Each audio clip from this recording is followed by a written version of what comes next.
guys, so we're back again. We got a Challenger RT here, all show card out. I've already been kind of tearing it apart. I'm replacing all this guy's lights with lighting trends equipment. It's got this company called Nasty Rings on here. This is what they're called. They go on the outside of the bezel. They're not part of the headlight. They're a completely separate system. But yeah, he's a Tampa Bay Lightning fan. Love the setup. It's beautiful. Looks really good.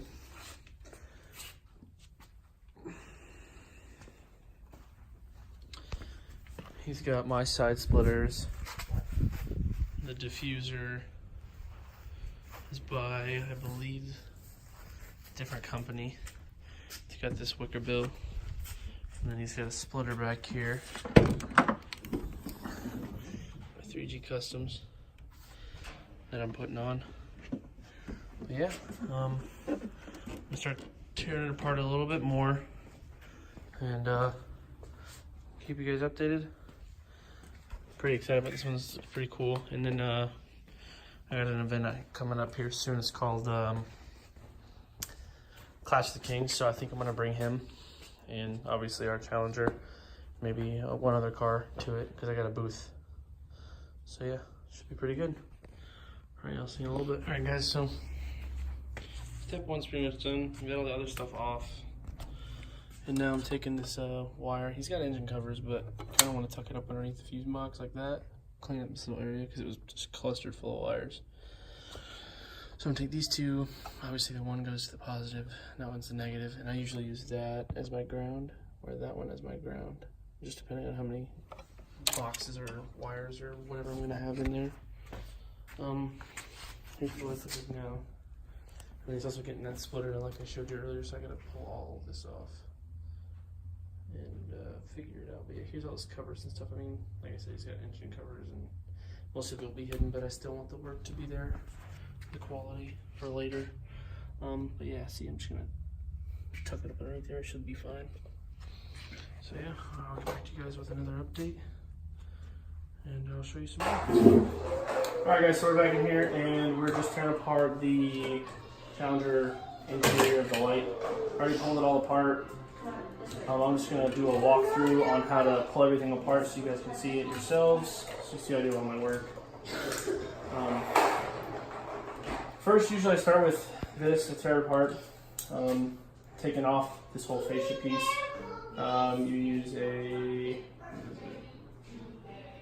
7mm to pull everything off.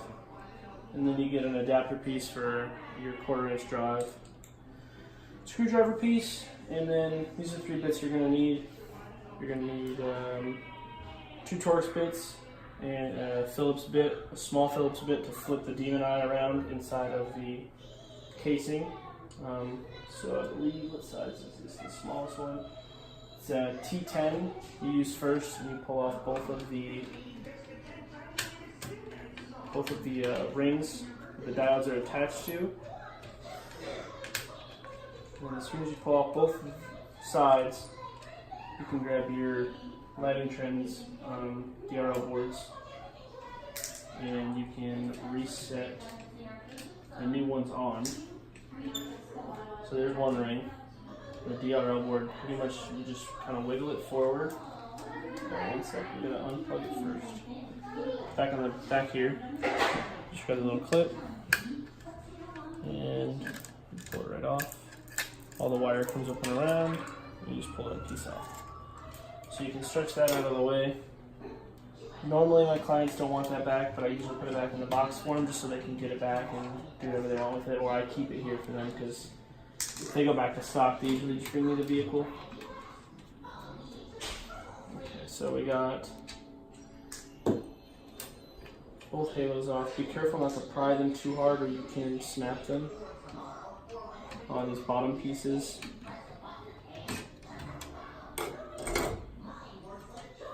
Alright, so there's your old DRL boards that are put together. We should be setting that out of the way. And here's the new ones. They come separate. As you notice, those are like a plastic, like a regular board, like a chip board. And these ones are metal. They're much higher quality. I love the way that they are. They're very user-friendly when you're installing them. So basically everything's got the holes just like the other one did. It's all punched out. When you're going to put them back inside, the big thing is these wires are a little bit more bulky on top, so you have to fold them over the back. So you just press that on. I always use the back of the Challenger, like a little cap that goes on it. I always use it as a bolt holder so I don't lose any of the bolts. Put the bolts in there. Tighten it back down.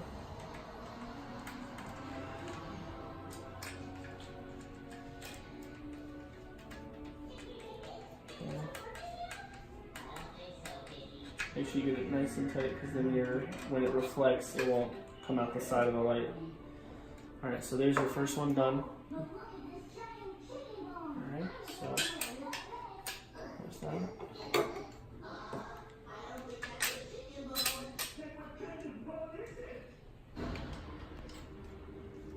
And then I'll just put the rest back in, pretty much reassemble it. The more difficult part comes here. A lot of people don't know how to do this part, and it's where it turns into a hack job.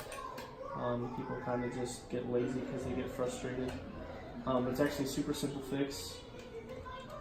I thought it on all the Challengers, and the light is super functional still. They send it to you in one way, but you can move it around if you need it to. It's super simple, and it doesn't need a lot to be held down. Alright, so cool. So we got both sides done. I already did one, in case we had any complications. I did one already. Now here's the other one that's done. Set that off to the side, and then here's where we come into the other part. As you can tell, none of the clips are broken, and you can't even tell that I was in this light. That's the what I pretty much go for. I want it to look as lame as possible. I get better and better with each light that I do. It comes with experience, I guess. So we want. Now we're gonna upgrade to the T20 Torx bit for the inside of this light. You set it to a side. Alright, so on this there's clips. You can't see them because it's way too dark, but there's 3 clips. There's one right up on top. There's one on the side. There's one on this far side. Just like that, it comes right out. Set it to the side. Now what I do, if you can see in here, there's one bolt here. I always do the 1 bolt side closest to the board for the HIDs, and I just undo the 1.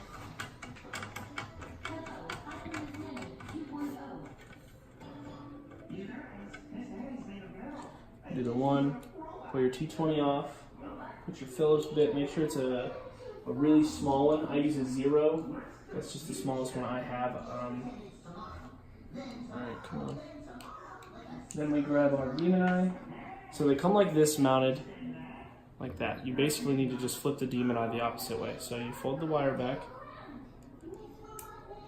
and you just unscrew. So basically you can take this piece, just flip it around like so. Take your bolt or your little screw that comes off of it, put it right back on the front, and you just screw it right back on. Alright, now you can take the wire, it's very malleable, it moves around very easy. Just straighten it out, run the wire straight through the back of the light.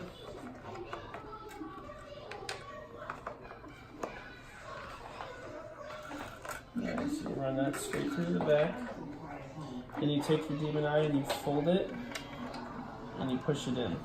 So now it's hidden away. It's not, you don't see it inside the projecting lens, so that way it doesn't have a shadow when it turns on or when your regular like daylight running lights are running. So then you just line up that hole at the bottom.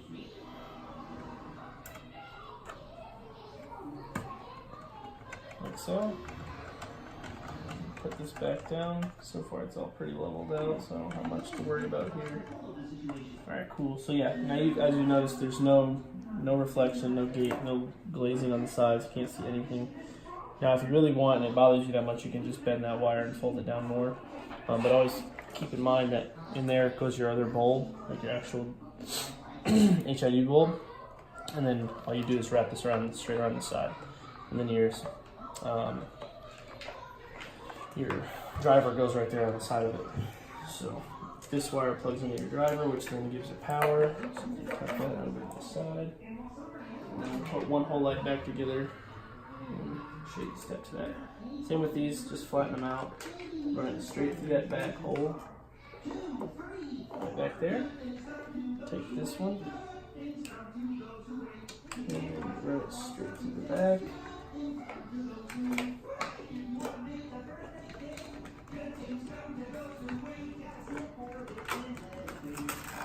Pull it straight through. Okay. So, and don't forget to plug this piece back in. And do not forget, which I almost did, don't forget this piece.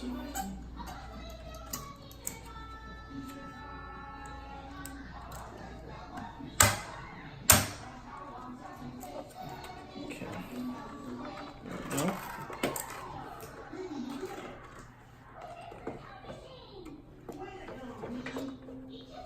Alright. So then you line it all right back up.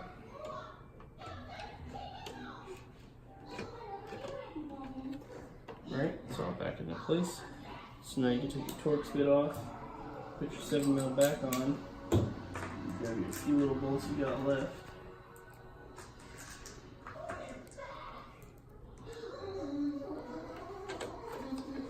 And you run it through. Basically you repeat that all the way around, you reinstall basically everything you've already taken out. And then what you're going to use to reseal the light, you don't need to take out all of the old existing stuff. Don't do that, because if you take everything out, you're going to get that condensation on the inside of your light, which everybody hates and they always blame the installer for. But sometimes it just happens. And if it does happen, then usually I tell the customer to come back and I rebake the light and I add a little bit more stuff, but I've never had that issue so far. So, but what you're going to use is this, order it straight off of Amazon. Morimoto, it works great. Never had any problems resealing anything.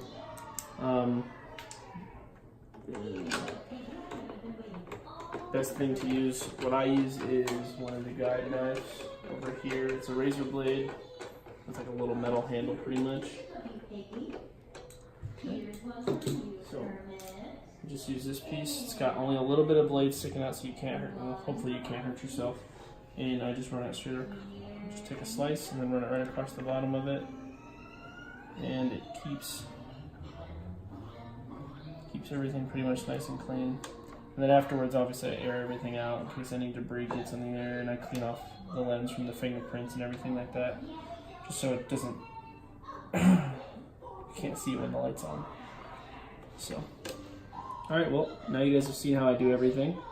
I'm gonna check it for when I get everything else done, and I will do hopefully like a small little thing. I have partnered with a few guys here in Florida that are video guys, and I'm hoping to get a little bit better quality videos in, so check back in when we're done. Later.